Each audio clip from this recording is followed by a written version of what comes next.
চোখ বন্ধ করে দেখো বুড়ি, তোমার মা ওই আগুনের দিকে চেয়েছে, মনে মনে ওই প্রার্থনাই করছে, আল্লাহ তোমার কাছে যদি বিনিময় লাগে তাহলে এই আগুনে তুমি আমাকে পোড়াও, কিন্তু কিন্তু আমার সন্তানের তুমি ভালো করো। আমার সন্তান যেন খুশি থাকে, ভালো থাকে, যে কাজে তারা আছে সেই কাজের জন্য তারা যেন সফলতা পায়।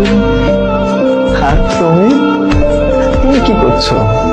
তুমি এখানে এসে খুবই আরামে আরামে দিন পার করছো গো। ও মেয়ে, তোমার কি বিবেক আছে?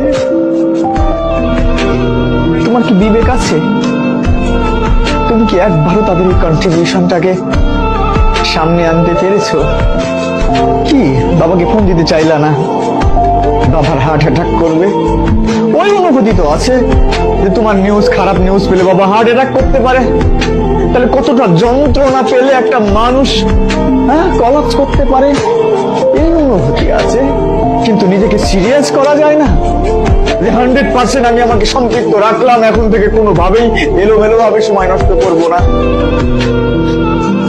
আমি নিজে বিশ্বাস করি, খুব করে বিশ্বাস করি, এখানে সবচেয়ে ভালো শিক্ষক দিলেও সব পেপারস গুলো একদম হুবহু করছি, এখান থেকে হবে কোশ্চেন গুলো, এই ব্যাপারগুলো ইনশিওর করলেও